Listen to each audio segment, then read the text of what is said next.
Hi guys, this is Erica Weston with Fox Sports Midwest, and you're listening to my favorite St. Louis Blues hockey podcast, Let's Go Blues Radio.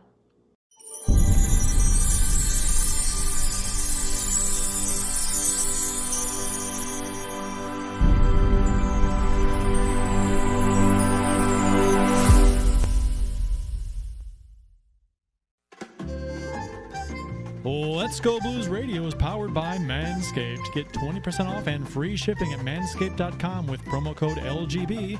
Make your balls a priority this fall. Welcome to Season 9, Episode 14 of Let's Go Blues Radio. We're the often imitated but never duplicated. We're the original St. Louis Blues hockey podcast. Support for Let's Go Blues Radio is brought to you by Manscaped. Get 20% off and free shipping at manscaped.com with promo code LGB. Your balls will thank you. We're broadcasting live on Wednesday, December 16th, 2020. This is franchise episode number 280 all time. Your hosts tonight are yours truly, Curt, Price, Bill Day, and Jeff Ponder.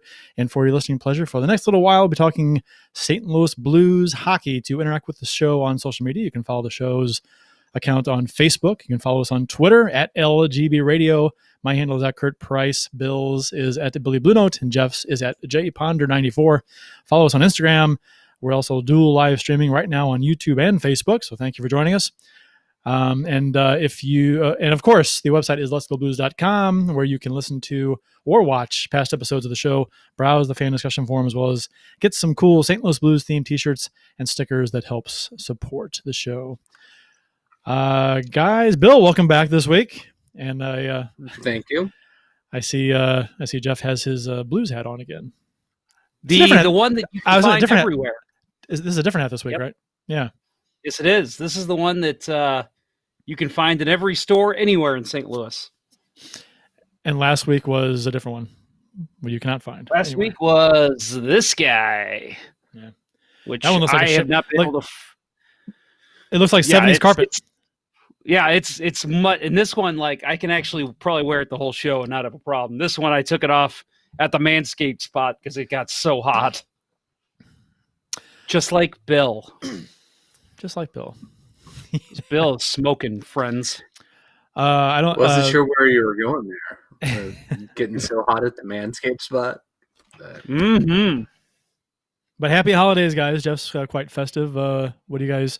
Are you guys getting together with family, or are you quarantining, or are you doing your own thing, or what? What are you doing? We haven't put up a damn Christmas decoration whatsoever.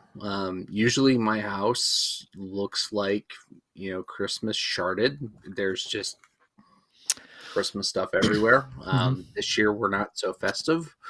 Lots of other stuff going on besides, quarantining for COVID.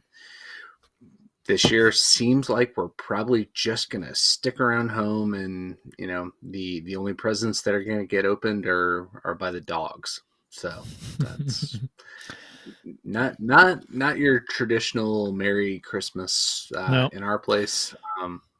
But yeah, how about you?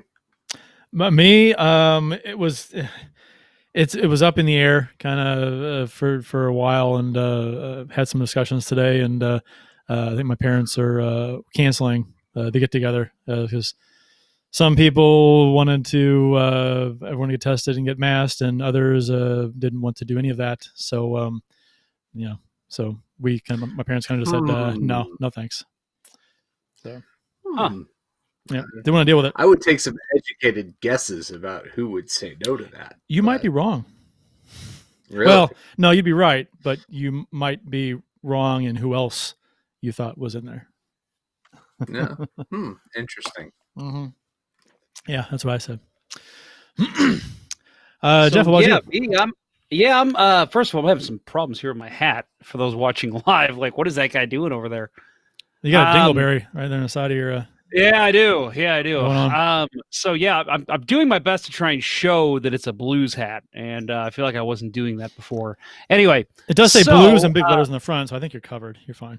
Yeah, probably. Maybe I'll just sit like this the whole show. Hey guys, this is comfortable for me.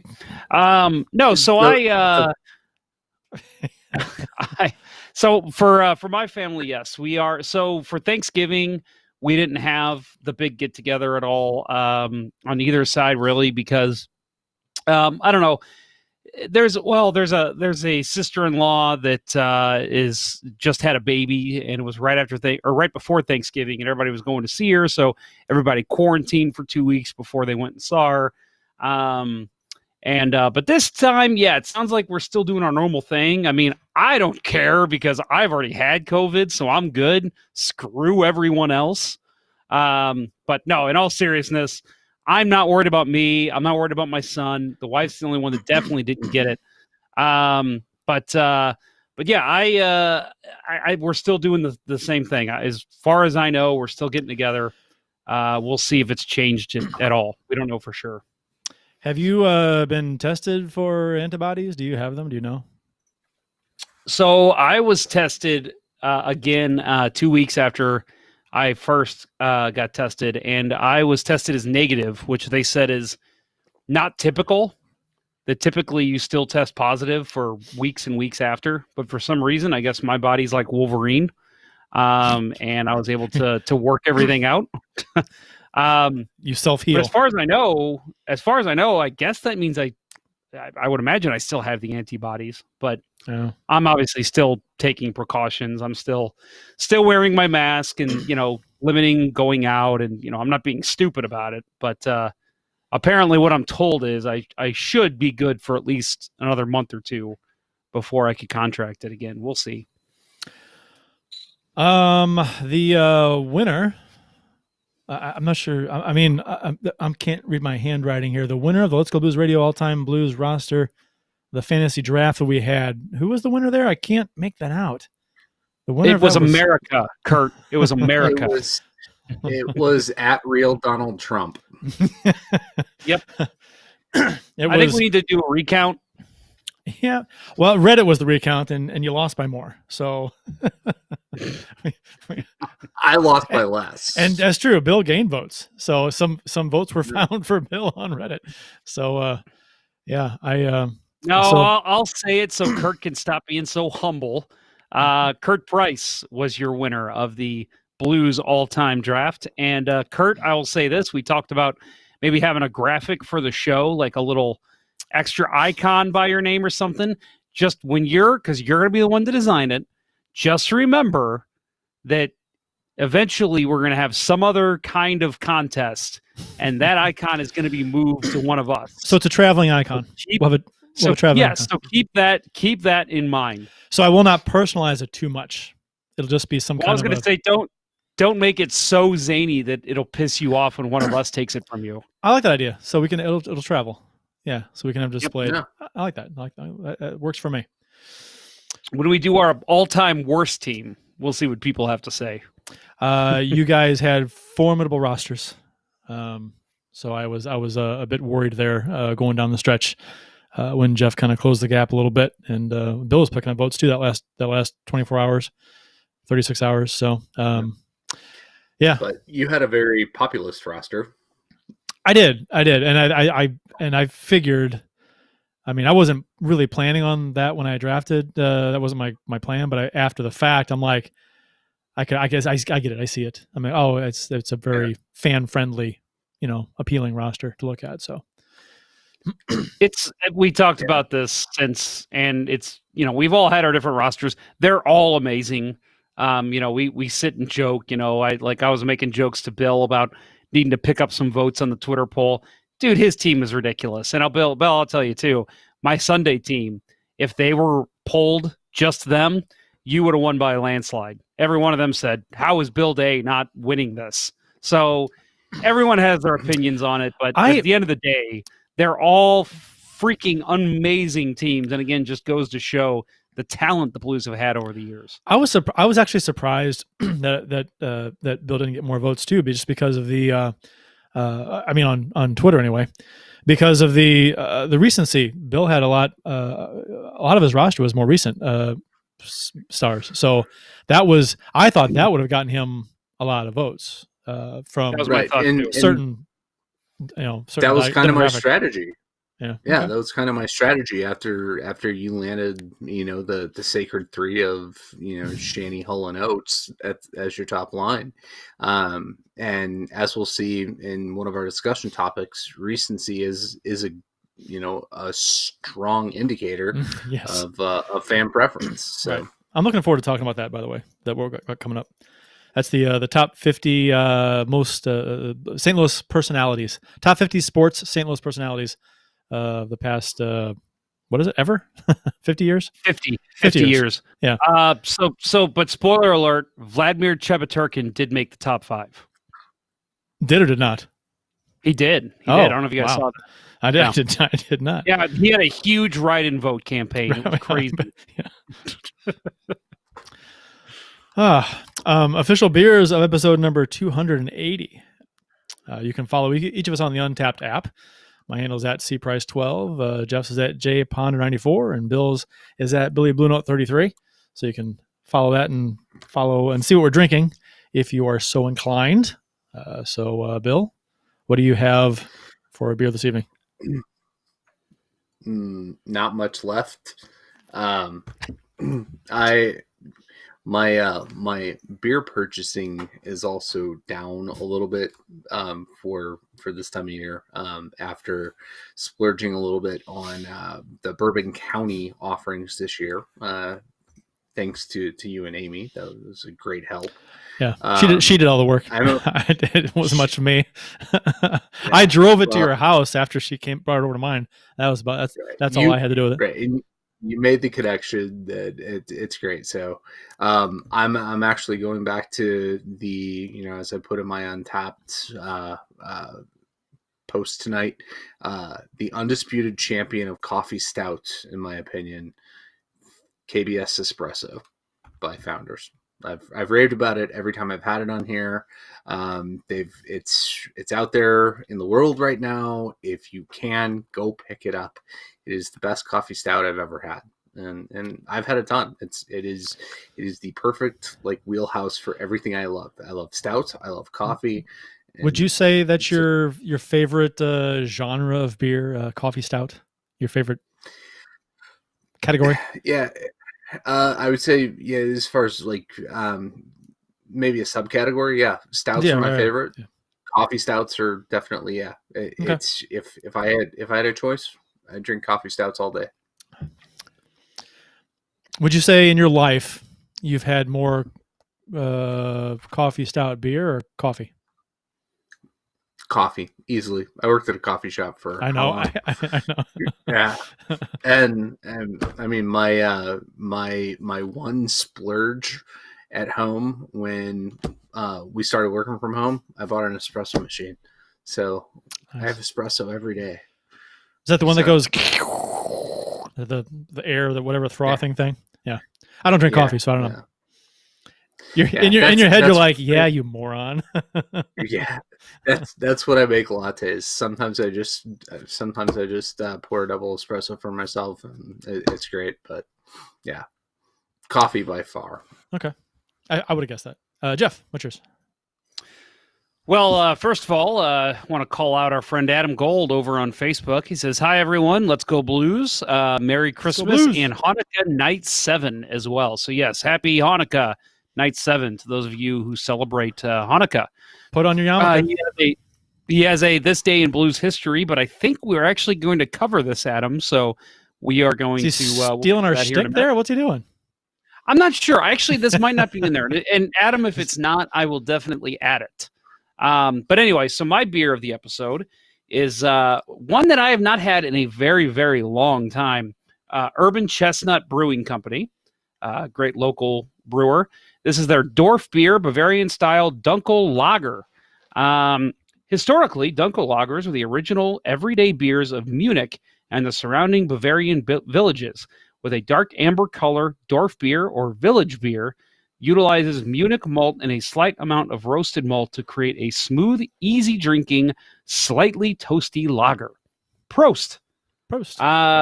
So yeah, I like this beer, and I'll give a little quick background. I think it's called Beer and Sauce. It's out in Baldwin. There's a couple different locations, but the one in Baldwin is the best. Bill, you're nodding your head. You've heard of that before? I saw your post and was completely jealous that I haven't been able to make it out there. Baldwin's quite the trek for us Illinois folk. But yeah, when I saw you post jealousy kicked in big time. Yeah, there's one in South County up by me. I'm not sure exactly where, but I will say they're kind of keep their finances separate is the best way to say it.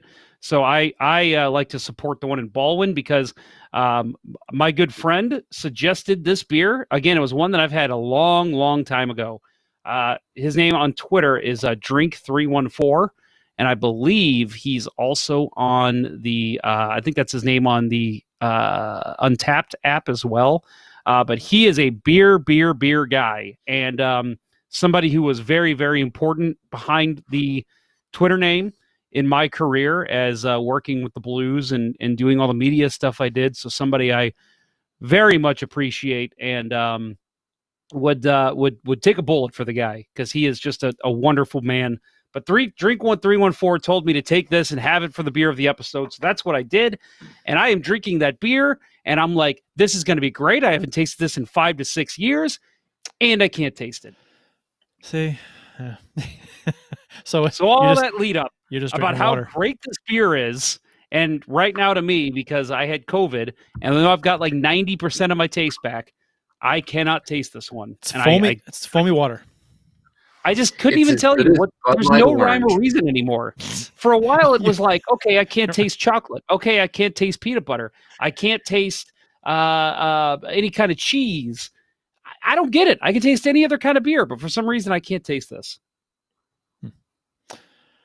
Mine, I can taste mine, fortunately, but mine is the from Four Hands, the caramel coconut cookie.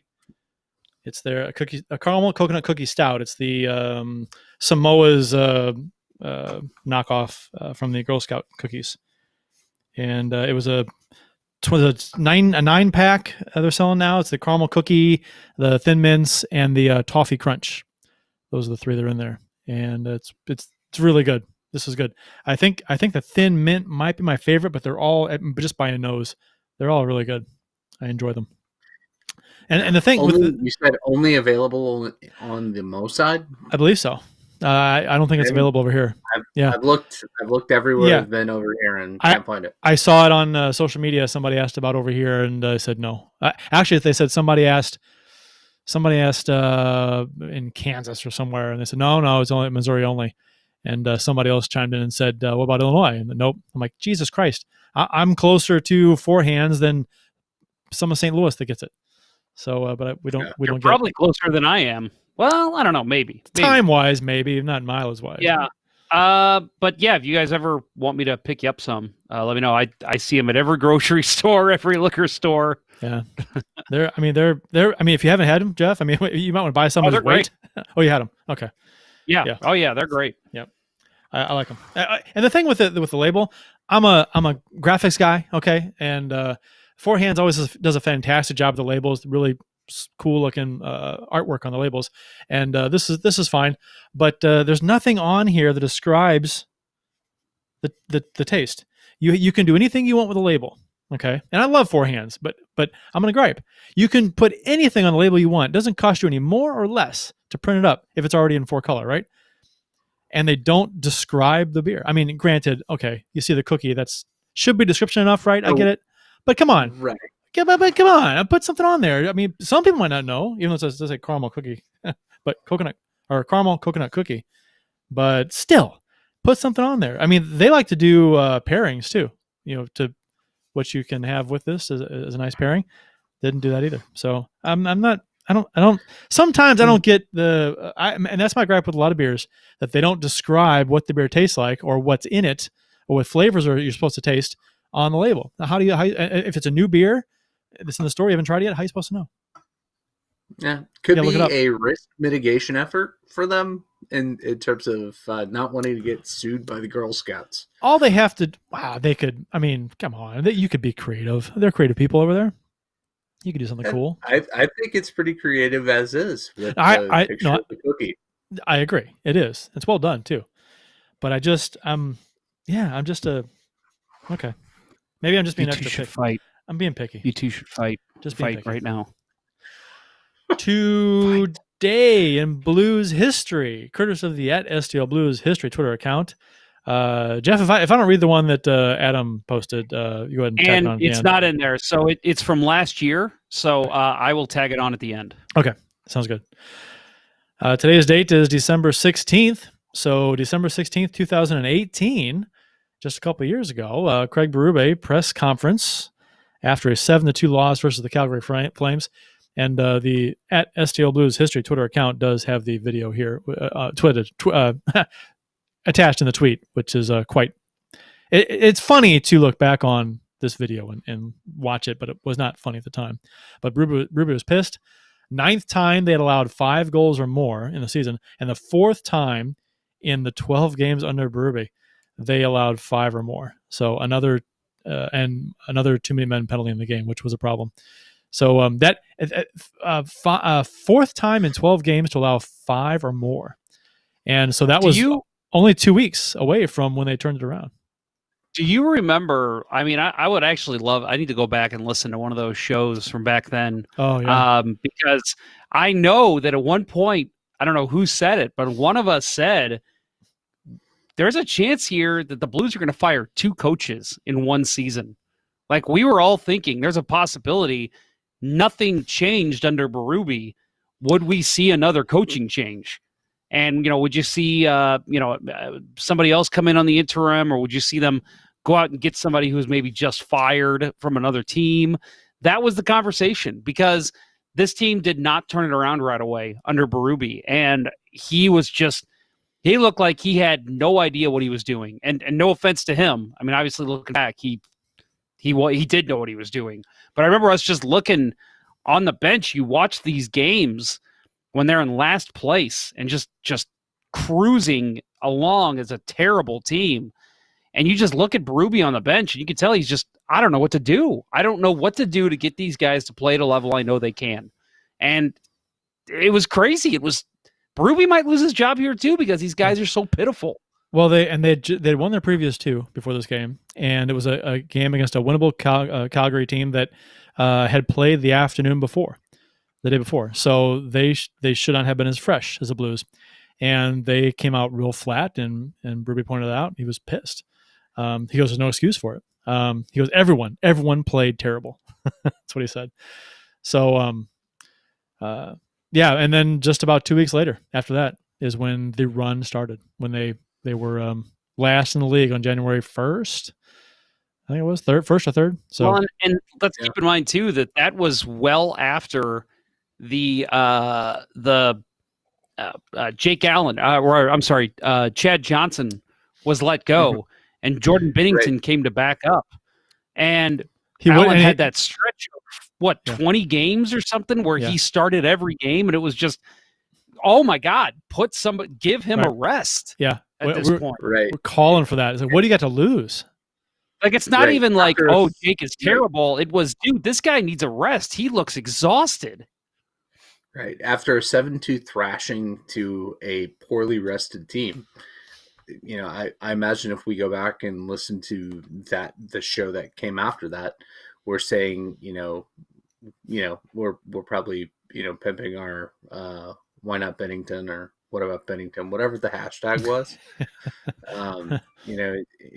It definitely would have seemed like it was his time, or I don't know, maybe we were espousing, bring up Husso, but of course he was injured. Otherwise he would have had that call up. I know you got to wonder.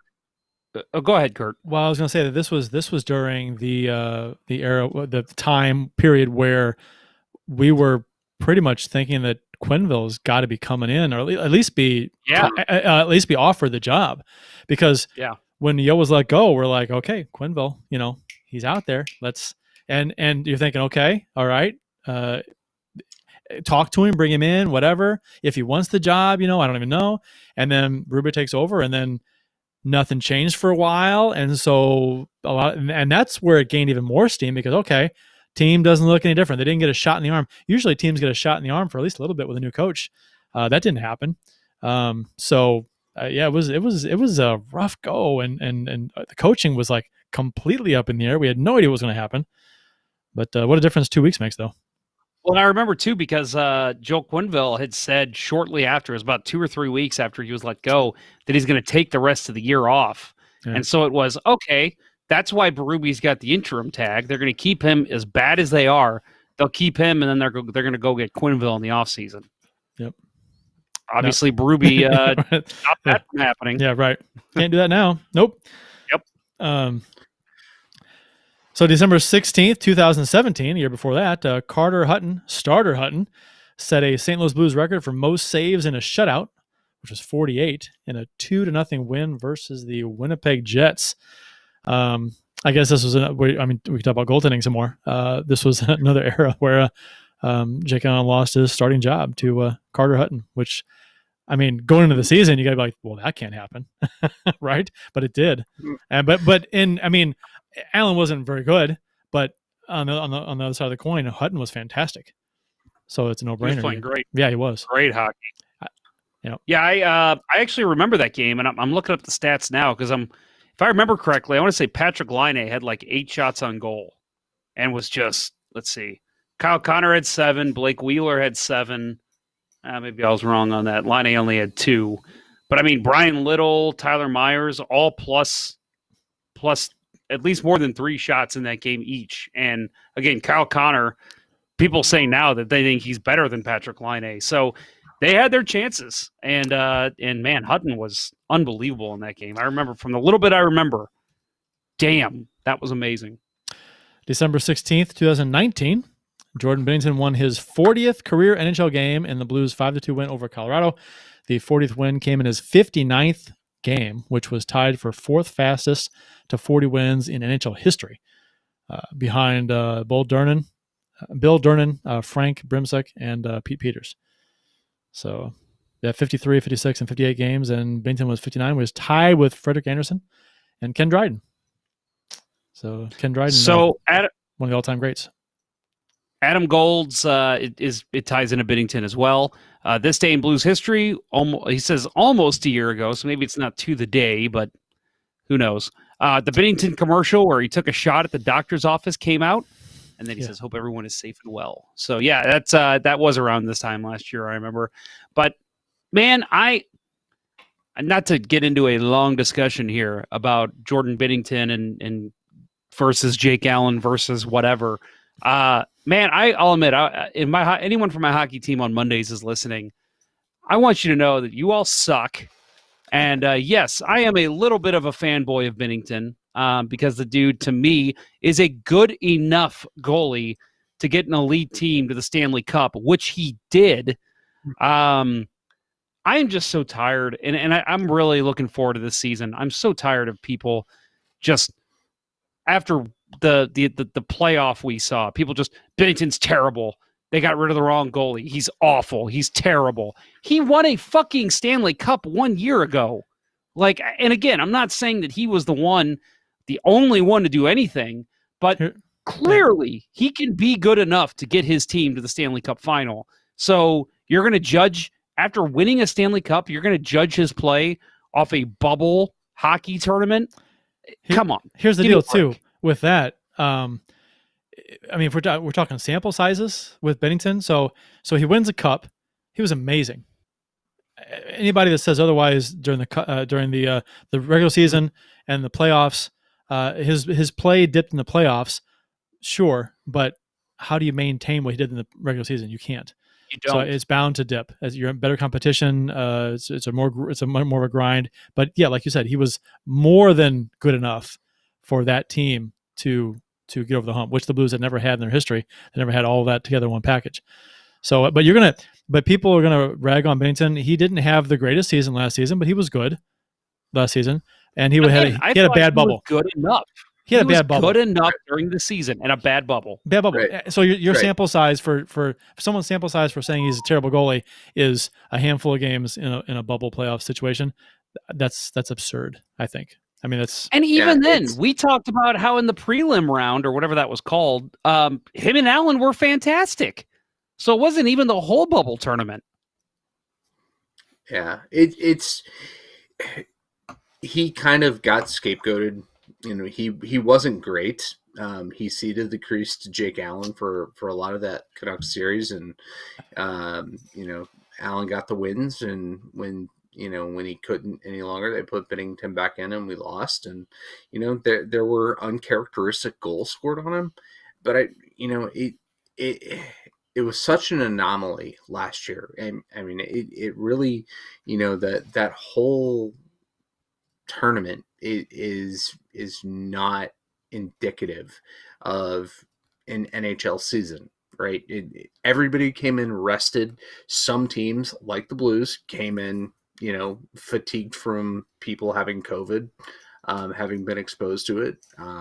That's an excuse that I like to use for how poorly we played. We don't know who had it, but obviously there were players that had it before they got into the bubble, and there were a lot of shit players in the tournament. I mean, Parayko, Dunn, Binnington, they weren't their best. But I think it's just that, recency, right? It's the bad taste left in the mouth, and it's always easy to blame the goalie. That's St. Louis hockey to me, and maybe it's fan bases across the country, but I think so. I've always seen that as, anytime the Blues lose, it's always, oh God, the goalie was awful, and it's the goalie made 35 saves in the game. Maybe he gave up 4 goals, but he was fantastic. I mean, I've said that about Jake Allen before, and not to, for people who want to say that we hate Jake Allen.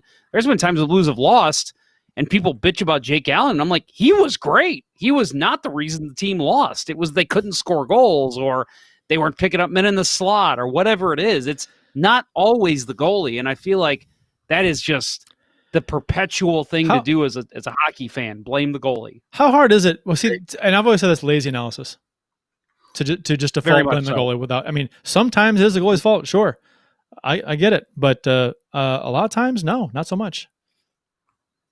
I remember all the comments about Bo Horvat owning Jordan Binnington, and I'm just like, yeah, he definitely has scored a bunch in the playoffs against Binnington, but he's more than just owning Binnington. He's owning the Blues defense. He's gotten around them every single time and had a good shot on Binnington to beat him. It's not just fluky shit like Owen Nolan on Roman Turek. It's good chances that he's getting and scoring on Binnington. So I'm thinking this season, and we'll wrap it up here if you guys want.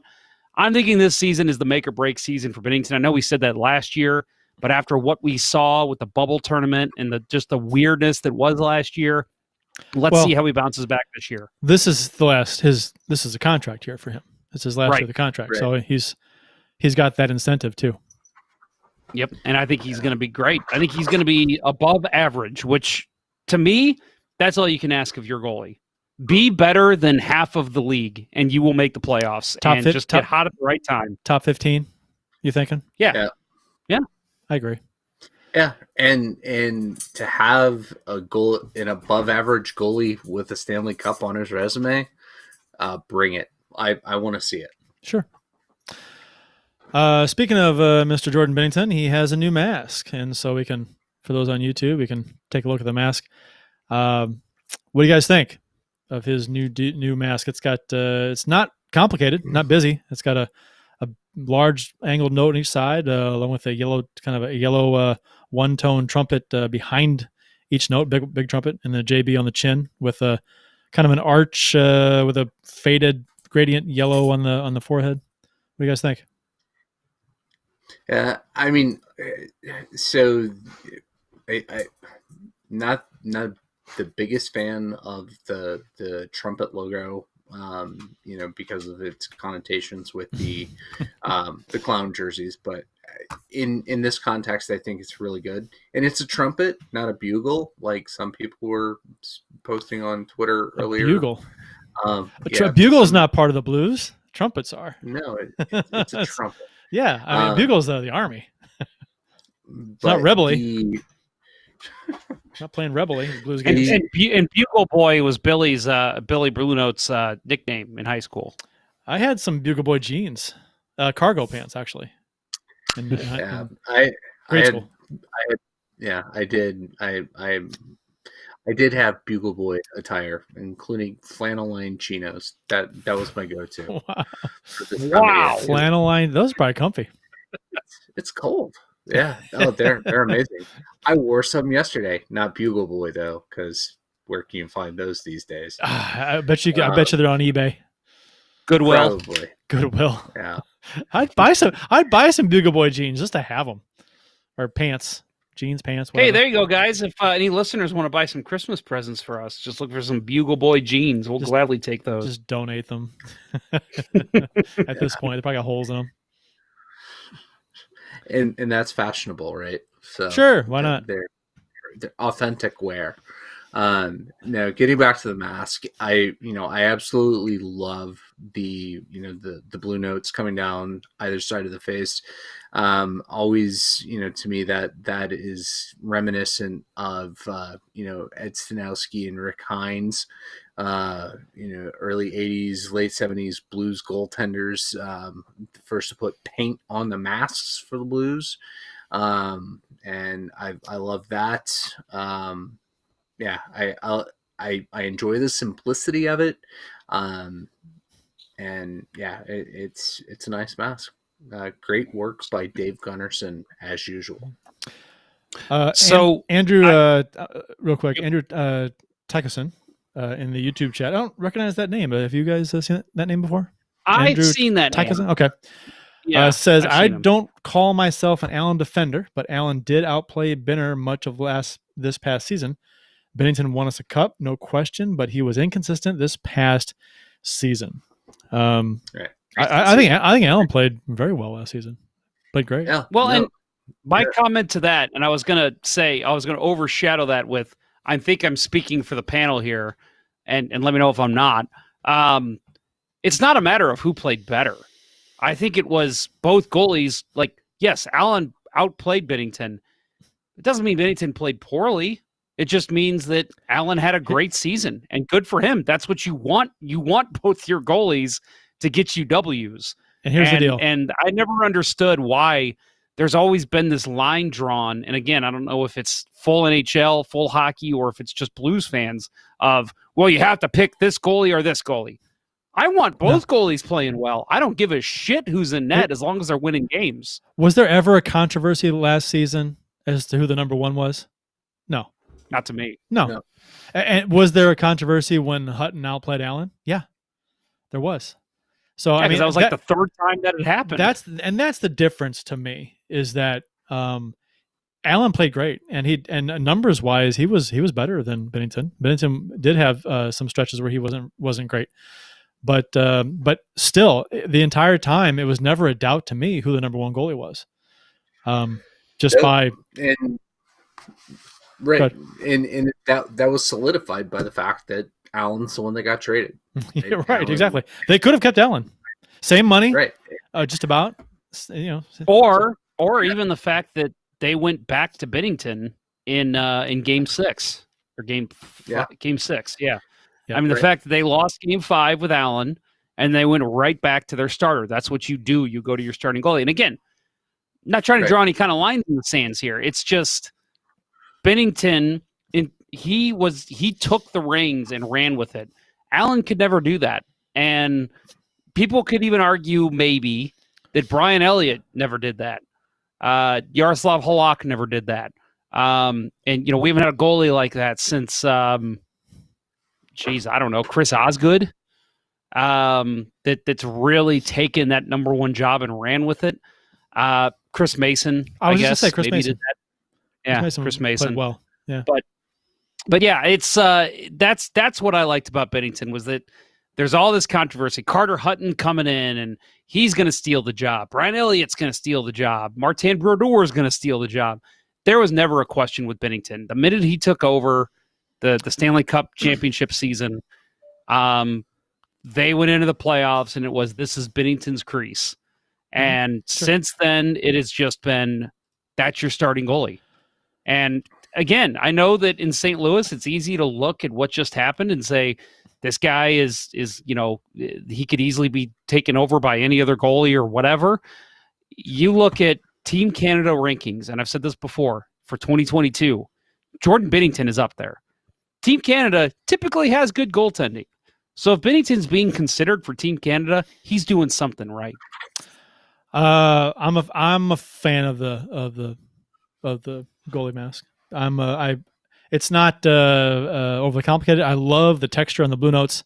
Looks cool. It's not you get these some masks every now and then that have that airbrush look to them. This one doesn't have that going for it. It's got I like the colors, the blue. I like the fact there's no red in the mask. That's a plus. And I was always very critical of Jake Allen's masks. I didn't really care for most of his designs. But he did have one design that was amazing. One of my favorite Blues masks of all time. It was just good, and he didn't keep it very long. But this one's good. It's a solid mask. I like it. Works for me. Yeah, I mean, the only thing I'll add, because you guys have said everything I like about it, I actually like that horn logo, the bugle, as some people apparently call it. I like that, but I like it even more without the red. So taking out the red, I love it as a second jersey or as a patch. I love it. And for him to incorporate that on the mask and just have the yellow and then the blue, beautiful. I'm in love with this mask. I think the trumpet works well as a yellow trumpet, like in the background of this thing, like to the note, but I think if it's a patch, it's got to have something else to it. It's yellow and white's not going to work for a patch. It's got to have some kind of a blue trim to it or something. Blue yeah, trim. I agree. But I'm saying that like in the corner of the mask, or the neck part, chin part. Ear chin? No, more the jaw. chin, the jaw. whatever. Yeah, the jaw.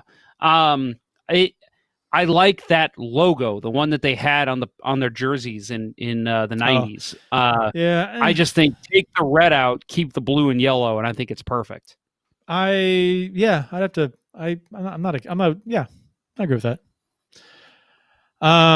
So we got Brett Hull was named the top St. Louis sports personality of the last 50 years during the 2020 Jack Buck Awards. So when Jack Buck created the award in 1970, he left the definition of sports personality open-ended and put it in the hands of the fans as far as what it means. So in October, St. Louis sports fans submitted their online votes for the top 50 St. Louis sports personalities of the last 50 years, and Brett Hull was named number one in St. Louis on Tuesday night during the Jack Buck Awards, so which aired on KMOX and will be televised on Fox Sports Midwest at a later date. So for those of you who want to check that out, so just check your local listings in the future for that. But Hull finished ahead of St. Louis sports legends Ozzie Smith, Lou Brock, Albert Pujols, Curt Warner, Ryan O'Reilly, and we can get into a couple of these to get your take on if you felt if they were fairly ranked. But O'Reilly, Tarasenko, Bennington, McInnes, and others were voted among the top 50.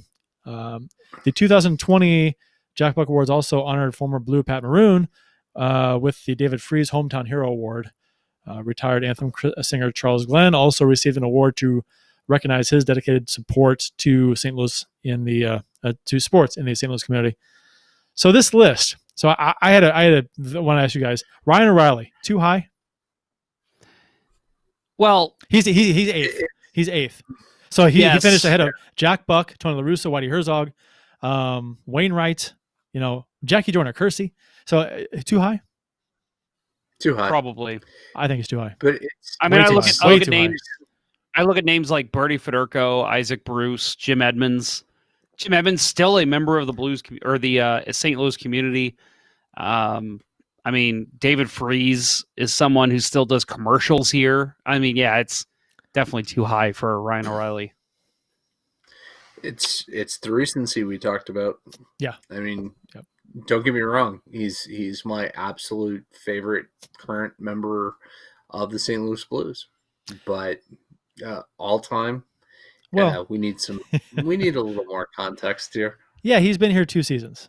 So honestly, I wouldn't even put him in top 50. I don't think I would either. Really? Let me look down the list here. Let me look on the list. Keith Kachuk is 50th. Matt Holliday, 49th, who spent some time here. Keith Hernandez, Vince Coleman. Okay. Gary Unger, Joseph's 42, Scott Rowland. All these guys have been here for a while. Bruce Sutter, Bob Costas. Man, I Bob know- Costas, 36. I Right, know Bob that Costas that is way this too guy low. is hated now, Yeah. but he was a big part of the Super Bowl team. What about Mike Martz? Is he even on the list? He's not on the He's list. not. Yeah, but Kurt Warner is way up there. Kurt Warner's 5th. Well, I was gonna say, I'm when I think of St. Louis sports personalities, the players that come to mind, and so I'm a cynic. So when I saw Brett Hall won, I'm like, I don't know, Ozzie, Lou Brock, Albert, even though he isn't the most favorite player right now. Kurt Warner had a huge presence here. Yadier Molina, a guy who's been a huge presence here. Joe Buck, I mean, there's a ton Yeah. of names you could list that could be number one. Bobby Plager. But I think about it. You think about personality. It's open-ended. What it means. Yeah, and when I hear the word personality, Brett Hall is definitely somebody Oh. who comes to mind. He's a cool pick for number one. I mean, he's got personality written all over him. Love him or hate him, he's got personality. And I mean, he one of the all-time greats in the NHL, spent a long time here, came back here, working for the team now, is ambassador for the team. He's fun.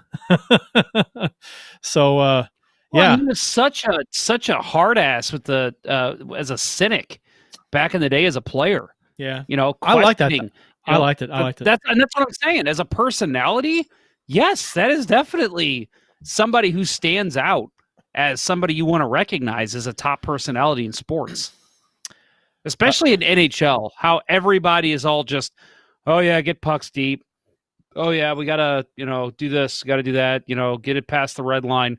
Brett Hall was, yeah, we were awful tonight, and it's like it's the worst sport in the that's world. the kind of stuff you're looking for, and you don't get that. Yeah, it's the worst sport in the world. Game's terrible. Kerry Frazier's an idiot. Why does anybody watch this game?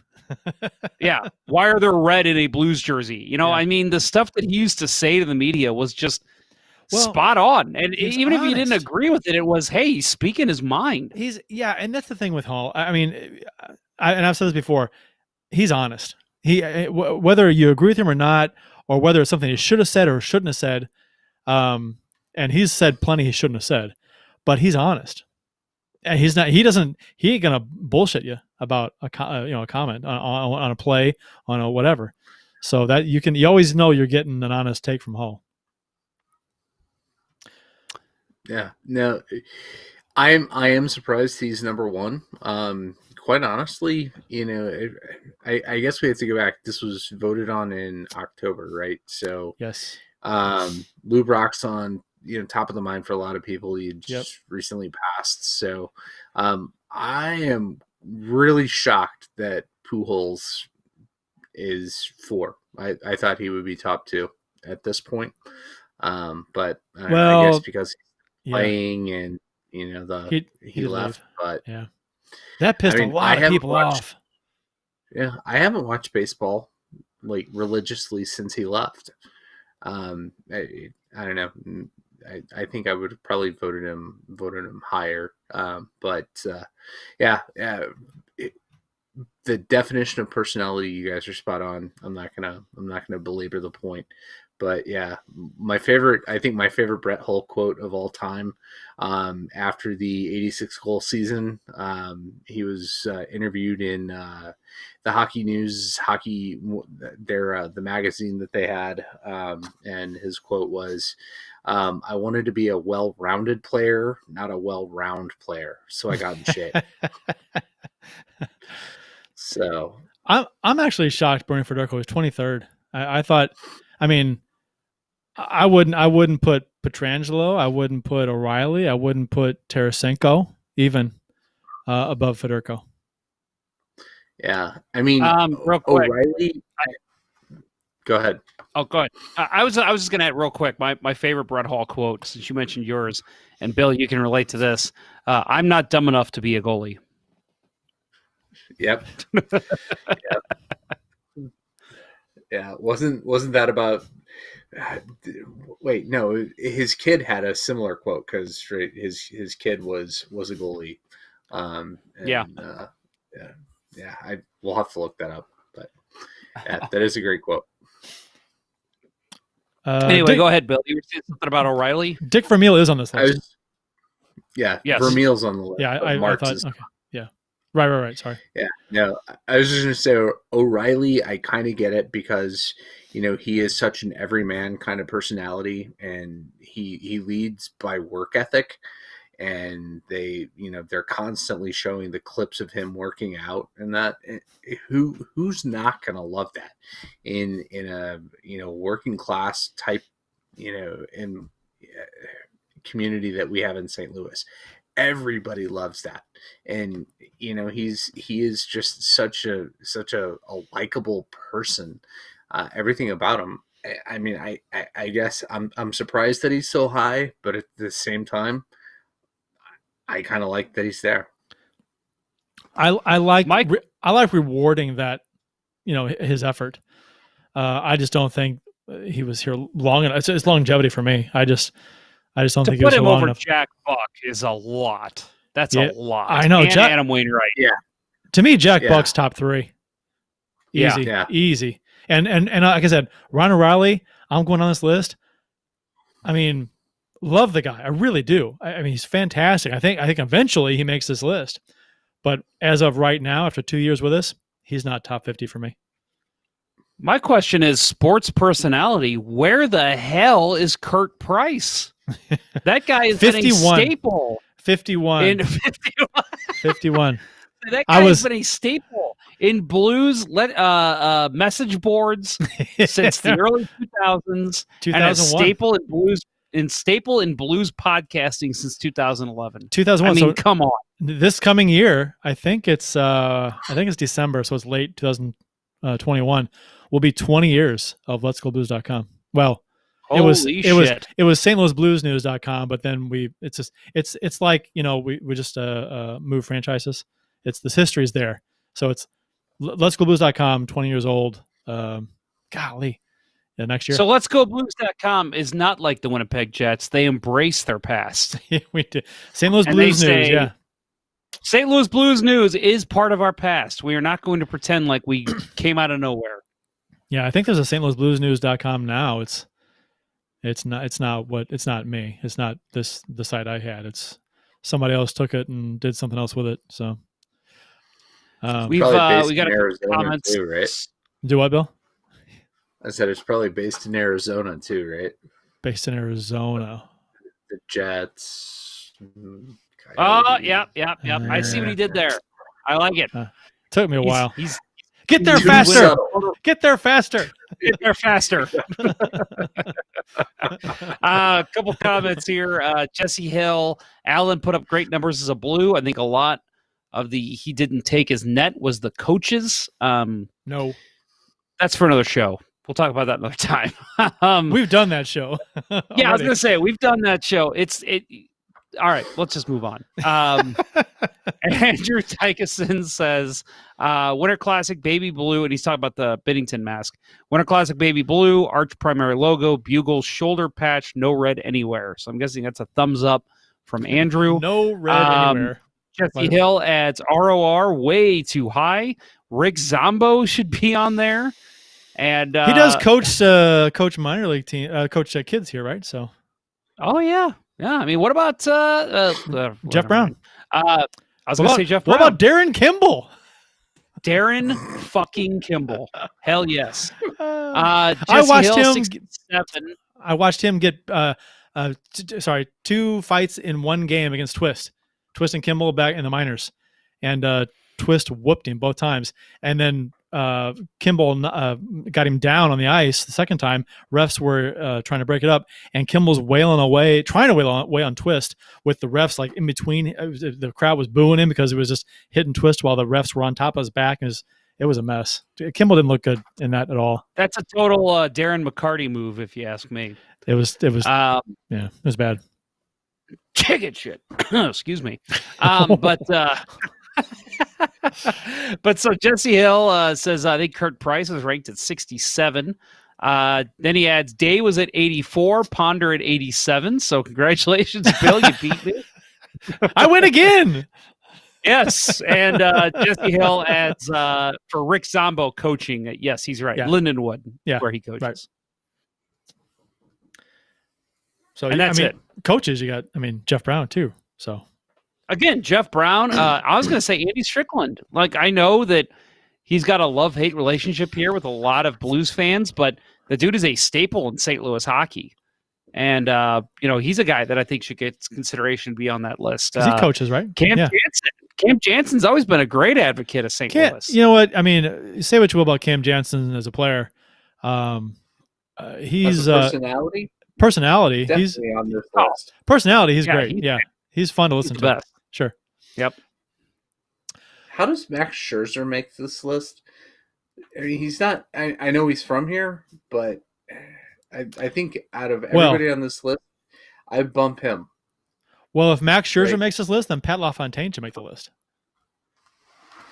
That's a great point. He's from here. Wayne Gretzky lives here. Where's he at? Wayne Gretzky lives here. Right. Yeah, exactly. Where's he? Where's Ryan Miller? Dan Kelly is not high enough either. Wait, Agreed. Ryan Miller, he just got promoted. He did. And I'm talking about the goalie, Ryan Miller. Oh. So the lesser of the two. And I guess I thought we were going segues here. Yeah. So well, we can talk about that after a word from our sponsor. I'm telling you, you better be prepared because when I yank it out, everybody in that audience, with the exception of my wife, is going to be running for the exits.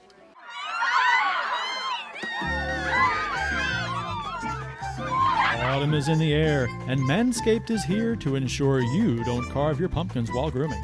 And by pumpkins, we actually mean your boys downstairs. In fact, Manscaped is on a mission to change the way you approach caring for your balls. And great news, they just released their products in the UK, Canada, and Australia. Get 20% off and free shipping at manscaped.com with promo code LGB. Make your balls a priority this fall. You know, a guy with hairy balls is like the year 2020. Don't be that guy. Get 20% off plus free shipping with the code LGB at manscaped.com. Your balls will thank you. Your wife will thank you. Or girlfriend. Or partner. Boyfriend. Yeah, your partner. Whatever. Your dogs will thank you. Oh, my. We're getting some rough territory here. Yeah. Sorry. No, I actually meant to bring it down, but I got the cologne. Curt, are you going to hold it up? Because I thought if anyone would have it, it'd be you. No, but we're not supposed to talk about it until January. Never mind. I did not get any cologne at all. I got it from Bath and Body Works. Yeah, it was the Mariah Carey cologne. By the way, stay tuned for our shows in January. Right. Great. Now we're gonna get sued. Yep. Friends of the show no longer. Okay, well let me add this. Again, I've been using the hair and body wash, and it is very refreshing. I cannot. Okay, so I've said this on the show a couple times. I can't smell right now because I had COVID, but every now and then I'll get a brief hint of something, whether it's a candle, whether it's something my wife's cooking. It'll just kind of come and then it goes away. Well, the other day that happened with the Manscaped body wash. I was putting it on. I didn't realize that I was in the shower, and I smelled it, and I was like, "Oh, that's what it smells like." And then it went away, of course. But in that brief moment, I was like, "That actually smells really good," and that's a very refreshing smell, and I'm glad that that's the way that I smell to people. So I'm sure Curt and Bill could speak more to that, but just a wonderful line of products from Manscaped. You smell lovely. You really do. And thank you. And we've talked to, and we've mentioned this before. Just quality products. You know, you're not getting white rain from Walmart with the body wash and stuff. This is good stuff. So, and a wide variety too. So manscaped.com, check it out. Promo code LGB.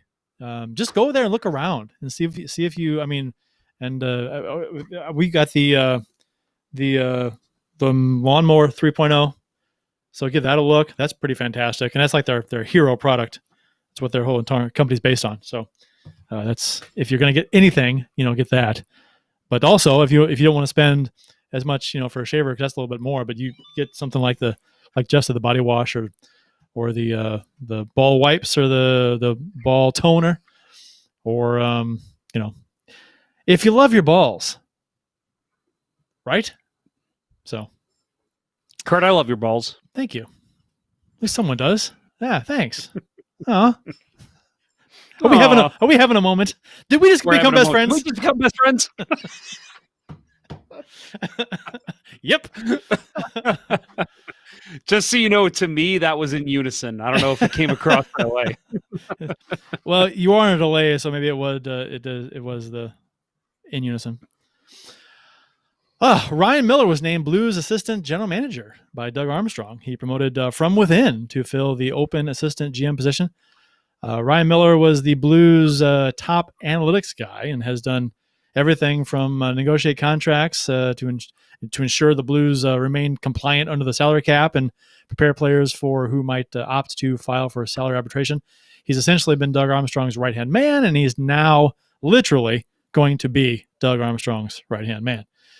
So Armstrong announced Monday that Miller has been promoted to the assistant GM, a role that was previously held by Bill Armstrong, who became the GM of the Arizona Coyotes in September. So, real quick, I just want to add, it's a very strange situation. Very New York Islanders move to promote a backup goalie to a GM position. In August, it's a different Ryan Miller. A different one, yeah. The better one, the better of the two. In August, The Athletic named Miller to hockey's 40 under 40 list, a group that included prominent names in hockey such as Chicago Blackhawks head coach Jeremy Colleton, Toronto Maple Leafs general manager Kyle Dubas. I believe it's Dubas. Yeah, Dubas. And head coach Sheldon Keefe and more. Who Sheldon Keefe's the guy that I wanted to coach here when I did too. Yo was fired. So congrats to Ryan Miller. At that point, I just wanted anyone, right? True. Yeah. Congrats to Ryan Miller. You do have some big shoes to fill because Bill Armstrong did a fine job. So, and it seems like he's fully capable. I mean, I'll admit we don't know a whole lot, and again, we can speculate. But from what we've heard of this man and what I've heard from people within the organization that have worked with him, he's a wonderful man and does a great job. And for him to be recognized by the Athletic, obviously Jeremy Rutherford, of all people, probably knows how good of a job he does. So, friend of the show, Jeremy Rutherford. Sorry, forgot to add that. I think it's a fine move. If it's a guy who is very influential, give him that assistant GM position, see if he can run with it. The Wayne Gretzky rookie card was the first in hockey to break the $1 million U.S. milestone. So a mint 1979 O-Pee-Chee Gretzky rookie card became hockey's first to cost more than $1 million U.S. when it fetched $1.29 million at auction. The auction house said that the trading card, which features Gretzky in his Edmonton Oilers uniform during the team's final WHA season before the franchise joined the NHL, is just one of two with number 99 from O-Pee-Chee's 79 run to receive a perfect gem mint score from the Professional Sports Authenticator grading service. That's out of the 5,711 Gretzky cards from the PSA evaluated. So 2 out of 5,711 were rated gem mint. By comparison, more than 300 rookie cards of NBA great Michael Jordan were by Fleer with the same gem mint rating. So they said it's extremely rare to find a Gretzky rookie card from O-Pee-Chee, which was essentially the Canadian arm of US-based Topps, in perfect condition because of production issues in the late 70s. So 90% of the cards as they came out of the factory wouldn't be considered gem mint by today's grading standards. Did you guys, do you guys collect baseball cards, hockey cards as kids growing up? Oh, yeah. Yes. Okay. Yes. And I had a Gretzky O-Pee-Chee rookie card. Had. What happened? It was nowhere near mint. So I was trading hockey cards with a buddy, and his dad had done this thing where it's like, we're going to create our own hockey cards. So they had bought some hockey cards and then cut pictures out of the paper and taped them over top of hockey cards. And we were going through them, and I looked, and one of them that they had taped over was fucking Wayne Gretzky rookie card. Wow. So like, you mind if I keep this one? And he said, fine, no big deal. It had a piece of electrical tape across the back that could not be removed. So there was no way that it was near mint and couldn't sell it for anything. But I eventually traded it for the entire original Upper Deck baseball. It was a 1990, 89, 90, the Upper Deck, the first run of baseball cards. The entire set. Okay. I traded that Gretzky card for. And that has the Ken Griffey Jr. rookie. Yeah. I still have that card. The rest of it got stolen. But yeah. I just realized I've got my top pairing on a card here. How about that?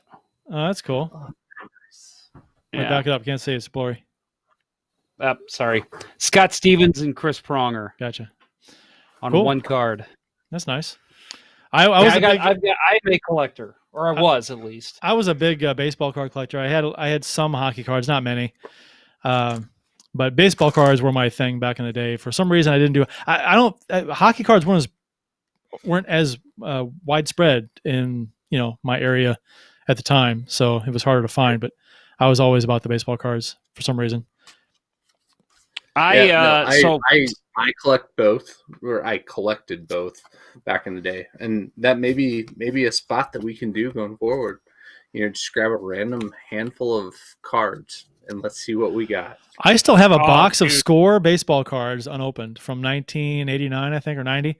Again, it's like that baseball era, like the dead card era, where there was so many made, and the value of those cards aren't as much, but which is the era I collected cards in, of course. Yeah, of course. So, same way. It's like, was it 88 through like 94 or something like that, or 87 through 94 or something like that? It's just like they're not worth as much. Kind of sucks. Yeah, so some people might know this. I probably mentioned on the show. I actually worked for Panini America, the card distributor, back in 2013 and 14. So that was a job I took when I lived in Dallas, and I wrote the backs of hockey cards, and I got to know a lot about sports cards in that time. One thing that I learned, and you might, because we're talking about the Wayne Gretzky rookie card. So rookie cards apparently back in the day were not that big of a deal. It was just, hey, this rookie's out here, take a picture, let's get him on a card. Like any other player. But apparently there was one player, and I'm gonna see if you guys can guess it. There was one player within the last 10 years who completely changed that. Maybe 15 years. Completely changed that because he was a rookie sensation. He came onto his sport, dominated for about 10 games, was literally the best player in his sport for about 10 games, and then again fell off. That player changed the gaming, the trading card industry. Now any player comes up, there is a million pictures taken of that player in his first game. There are cards written about just his first game because they want to be the first manufacturer to have a card of that player created. It's crazy. Do you know who that one player was? Oh, do you want to sport? I can give you the sport so we don't go on for 20 minutes. I want to say it's basketball. It's basketball. Yep. Like how long basketball, ago? Did you mention that? I was 10 to 15 years, somewhere in that time. God, who was the LeBron James? No, it was because he fell off, and LeBron's top three all time basketball players. He didn't drop off. Not that I can talk basketball because I don't know. I missed that qualification. I can't think of the guy's name, but it was point guard. Played for the Nets. Asian fella. Yep. Oh, Yao Ming. Yeah, I can't think of his name. No. Jeremy Lin. Jeremy Lin. That's it. I don't follow NBA. Couldn't think of it. Lin Sanity, baby. Yeah, okay. He completely changed the sports card industry because there was one card that was made of him that just blew up in money right away. And it was, oh man, who's going to be the next Jeremy Lin? And that has completely changed the entire industry. Yeah. Random hockey card, Alexander McGillney rookie card right here. That's a good Just one. pulled it out. Yeah. Is it gem mint? It's not gem mint. It's slightly warped. So You can fix that though. You can fix a warp. Can you see that? You know who that is? Is that Niedermeyer? OHL, Who's that? I can't see. I can't see. It's blurry. I know. I'm trying to make it not blurry. It's Pronger. Chris Pronger Yeah. is an OHL stud. Is that the Pete's? So that is my the Petersburg Pete's. So Petersburg. that is my my pride and joy as a hockey card collector. The NHL.tv is likely to be less this year. They don't know how much it's going to be, but apparently people are getting notifications or emails or what have you that the pricing will be set no less than a week before the season starts. I believe that says. So no less than 1 week before the start of the 2020-21 season. So that I think the people are speculating that means it's going to be less than what typically it is, which it should be. It's a shortened season. I think people are speculating $50. So that sounds pretty cheap to me. I'd be on that. Pfizer. I was going to say, try to cancel through that link because I went to cancel my automatic renewal. Yeah. And it says I don't have a plan, even though the email clearly says you are a recurring subscriber. Yes. Someone else said the same thing about that it happened to them too. So that's a thing. I'll add real quick that for the next month, I've become a Kansas City Mavericks fan, as you see me wearing their shirt here. They have got a beautiful, was it Flow Hockey is where you can find the app. Flow Hockey, it's if you want to watch some ECHL games, sign up for a month. And it's actually pretty good quality. It's the scoreboard feed. So for anyone who's dying to see some live hockey, I've been doing that, and I'm going to be doing that for the next month, and then it's time for the NHL, hopefully. There was some speculation last week that when the vaccine was announced, it was rolling out maybe 2 weeks ago, that the NHL was going to be acting as a private buyer and buying vaccinations for the league, for the players and for management and stuff like that. But the head of Pfizer Canada says the company is focusing on selling the highly coveted and limited doses of its coronavirus vaccine to governments, not private corporations, including the NHL. So this is the exact opposite of what was reported by John Shannon last week when he tweeted out, source confirms that the NHL is planning the private purchase of a COVID vaccine for all constituents involved in the potential upcoming season. So that should be a no-duh story, right? I mean, that would be a bad PR for the NHL to be buying a bunch of vaccines and vaccinating the players before a lot of people in need get it elsewhere. So I read a story that there's a quarter of the world that will not receive the vaccine until possibly 2022. So yes, if the NHL and the MLB and whoever is one of the first to receive it, and we're still talking about people not having the vaccine in a year from now, even in our country, that would be some bad PR. So I agree. There are, what is it, 30% of the people that have been polled said they're not going to take it. They're going to get it. They won't. So that's that. I mean, so that would kind of throw a wrench in the works of trying to achieve herd immunity through a vaccine, which would almost eradicate coronavirus. So there's that. So hopefully things work out to where we do develop herd immunity and people take it and it's safe. But this was interesting to me. Did you guys hear about this story about the Canucks logo? Yes. I had not heard about this. Okay, this is fascinating to me. It's just one more thing for this era. So the Canucks indigenous orca logo, the logo that the orca shooting out of the sea, breaking out of the sea, is coming under fire, and has been urged to change the logo due to cultural appropriation. So Canucks goalie Brayton Holtby was recently criticized for having a Swedish artist design an indigenous Thunderbird mask, which led to Sean Carlton, a historian and assistant professor at the University of Manitoba, making a suggestion for how the team should move forward. Carlton is urging the NHL's Vancouver Canucks to change their logo because it is cultural appropriation of indigenous imagery.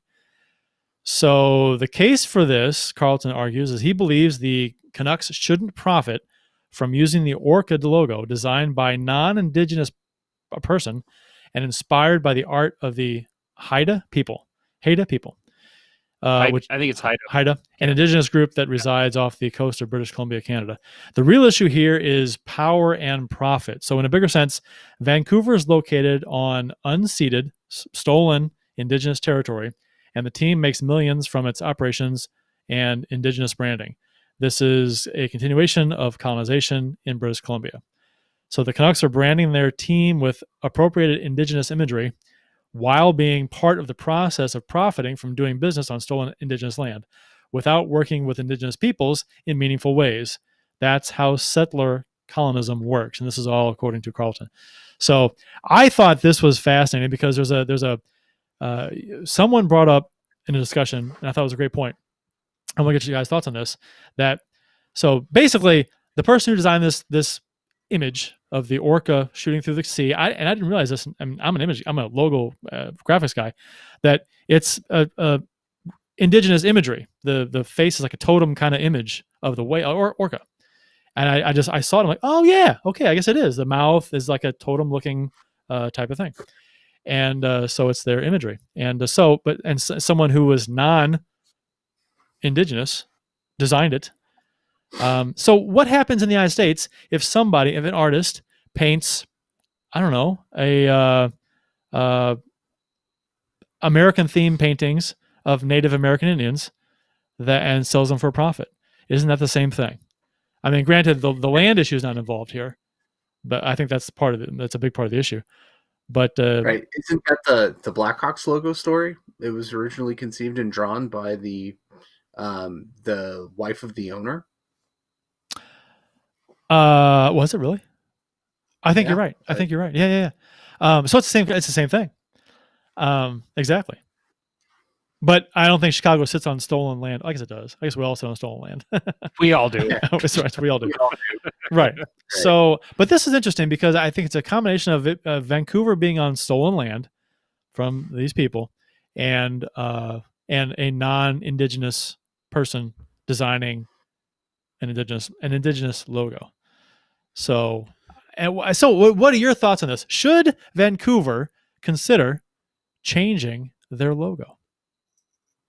The only reason that I would say yes is because I'd love to see the skate logo back. Yeah. So yes. Yeah. Or the rink and stick. Yeah. I mean, it's a weird, I almost don't even want to comment because I feel like I need to do about 4 books worth of research.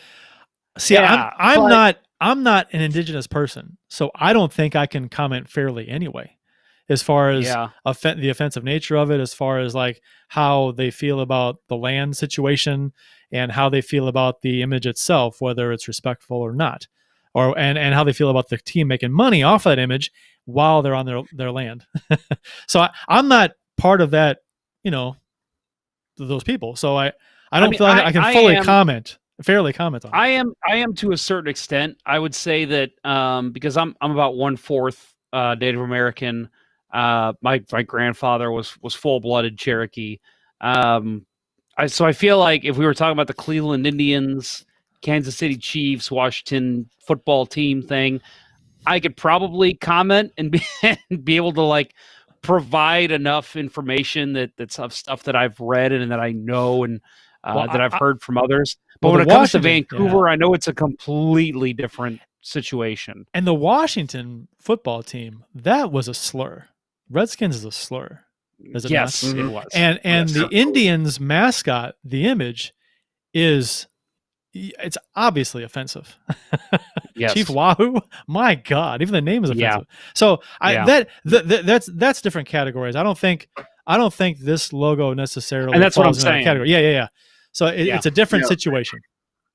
Right. No, it totally is. In the culture in Canada that, I think is probably a lot more, I don't, maybe evolved is not the word, but there's been a lot more introspection as a country in Canada in terms of the rightful place for, First Nation, as they refer to Native Americans, Native Canadians, and so I think they're probably a lot farther along in their conversation, uh, in their introspection about the topic.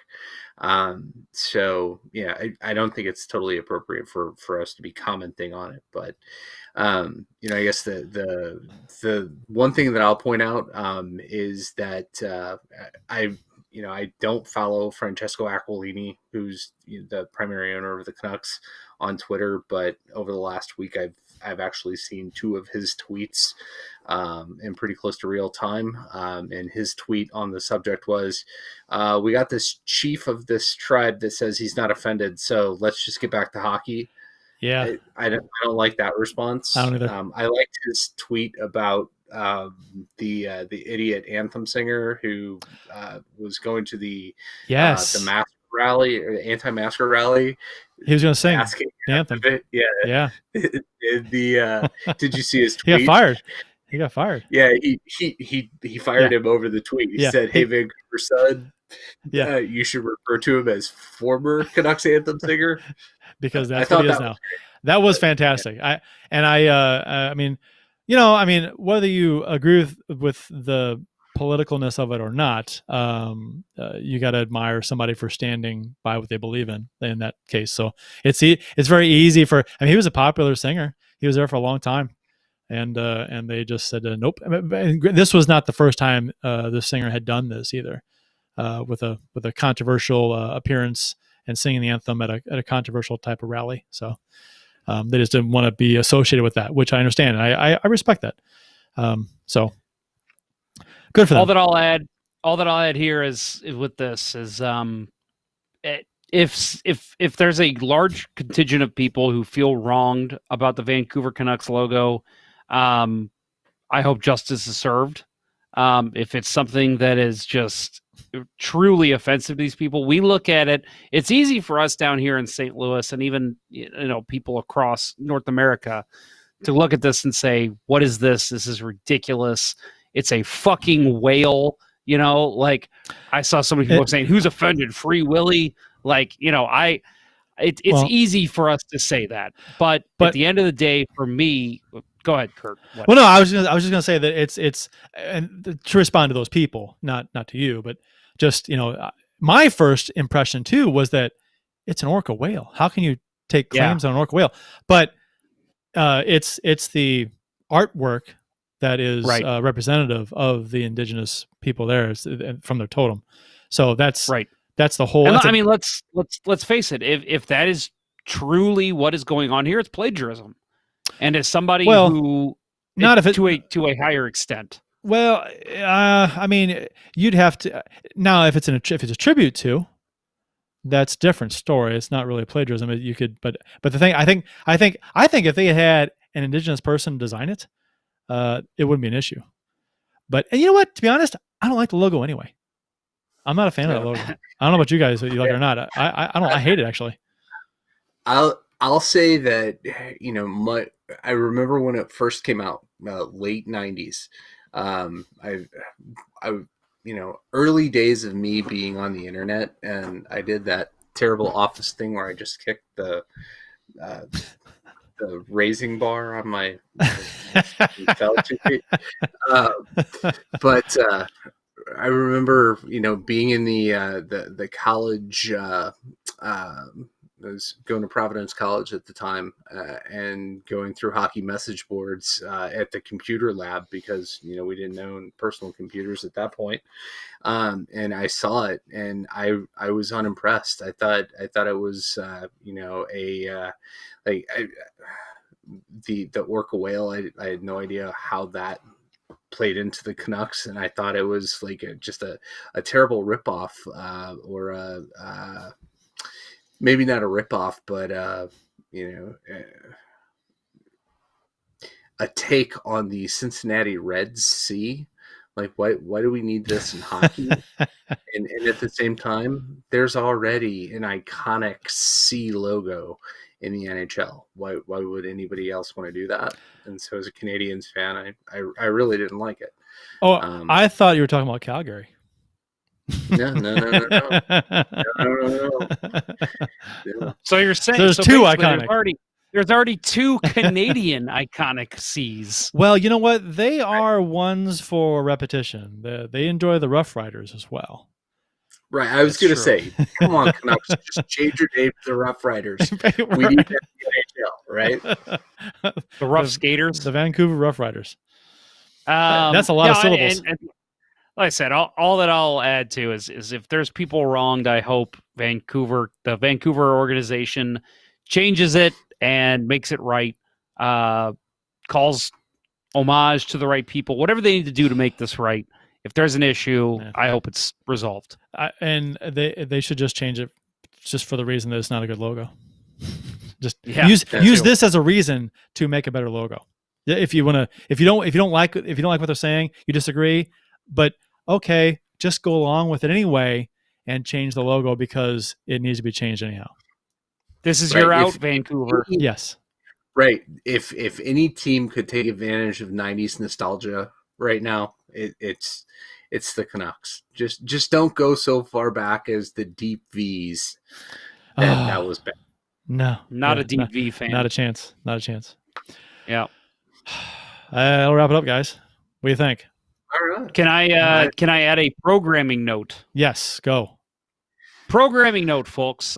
Next week, believe we're in. I mean, unless something crazy happens, you can pretty much not expect a live show from us here at Let's Go Blues Radio. But I have not figured out what it's going to be yet, but there will be a show.